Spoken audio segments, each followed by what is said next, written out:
Hi friends, వెనకటి పైన కదుతుంది. నేను మీకు చదువుతుంది. నేర్చుకున్నామా? దాచదండి, మైక్ తీయండి, తీయండి, తట్టకాయ తెచ్చుకోండి. 23వ సర్గ.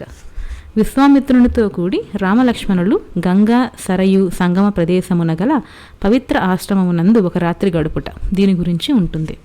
23వ సర్గలో రాత్రి గడిచిన పిమ్మట ప్రభాత వేళ విశ్వామిత్ర మహర్షి తృణశయ్యపై పవలించియున్న రామలక్ష్మణులతో ఇలా అనెను.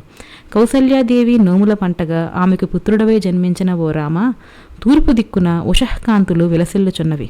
ఓ పురుష శ్రేష్ఠ, లెమ్ము, స్నాన సంధ్యా వందనాది నిత్య కర్మలను ఆచరింపము. విశ్వామిత్ర మహర్షి నుడివడిన గంభీర వచనములను పాటించి వీరులైన రాజకుమారులు స్నానమునర్చి సూర్యునకు అర్ఘ్యప్రదానములను అర్పించి దేవతలకును ఋషులకును తర్పణాలిచ్చిరి. మంత్రరాజమైన గాయత్రిని జపించిరి.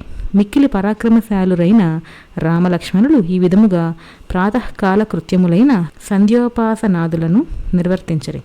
తరువాత తపోధనుడైన విశ్వామిత్రునకు నమస్కరించి మిక్కిలి సంతోషంతో ప్రయాణానికి సన్నద్ధులై ఆయన ముందు నిలబడిరి. తరువాత గురువుగారి వెంట ప్రయాణము చేయుచున్న ఆ మహావీరులు పవిత్రమైన సరయూ నది, దివ్యమైన గంగానదిలో సంగమించు పుణ్య ప్రదేశాన్ని చూశారు. వారు ఆ నదీ సంగమ ప్రదేశమున పవిత్రమైన ఒక ఆశ్రమాన్ని చూశారు. అచట దివ్య తేజస్సు గల ఋషులు వేల కొలది సంవత్సరములు తీవ్రమైన తపస్సును ఆచరించి ఉండిరి. రామలక్ష్మణులు ఆ పవిత్ర ఆశ్రమమును చూసి ఎంతయో సంతోషించి మహాత్ముడైన విశ్వామిత్రునితో ఇలా అన్నారు. ఓ మహాత్మా, ఈ పుణ్యాశ్రమం ఎవరిది? ఇక్కడ నివసించు ఆ మహాపురుషుడెవరు? ఈ విషయములన్నింటినీ వినుటకై మేము మిక్కిలి కుతూహలముతో ఉన్నాము. మునీశ్వరుడు వారి మాటలను విని, ఓ రామ, పూర్వము ఈ ఆశ్రమం ఎవరిదో తెలుపుతాను వినుడు అని చిరునవ్వుతో పలికెను. సుందరమైన శరీరము కల కందర్పుడు అనువాడు కలడు. అతనిని పండితులు కాముడు అని పిలుతురు. ఒకానొకప్పుడు పరమేశ్వరుడు ఇచ్చట సమాధినిష్ఠుడై అవిచ్ఛిన్నముగా తపమాచరించెను. ఆ సమయంలో దుర్బుద్ధి అయిన కాముడు ఆయన తపస్సునకు భంగం కలిగించెను. అంతటా మహాత్ముడైన శివుడు ఆ కామునిపై హుంకరించెను. ఓ రఘునందన, కుపితుడైన శివుని యొక్క కంటి మంటలకు ఆ దుర్మతి యొక్క శరీర అవయములు పూర్తిగా దగ్ధములైపోయెను. ఇది మన్మధుడు గురించి వచ్చిందనమాట. మహాత్ముడైన పరమేశ్వరుని క్రోధాగ్నికి అతని శరీరం అంతా కూడా భస్మం కాగా అంతటా కాముడు అశరీరుడయ్యను, శరీరం లేకుండా ఉన్నాడు. అది మొదలుకొని మన్మధుడు అనంగుడు అను పేరుతో ప్రసిద్ధుడయ్యను. మన్మధుడు తన అంగములను త్యజించిన కారణంగా శ్రీమంతంబగు ఈ దేశము అంగదేశము అని ప్రసిద్ధి వహించినది. ఈ ఆశ్రమ ప్రదేశమున శివుడు తపస్సు చేసినందున ఇది పవిత్రమైంది. ఈ మునులు శివభక్తులు, నిరంతరం ధర్మపరాయణులు, వారికి ఎట్టి పాపములు అంటవు. పుణ్యాత్ముడవైన ఓ రామ, పవిత్ర గంగా సరయూ నదుల సంగమ స్థానమున గల ఈ ఆశ్రమునందే మనం ఈ రాత్రి గడుపుదము. గంగాదేవిని రేపు దాటుతాం.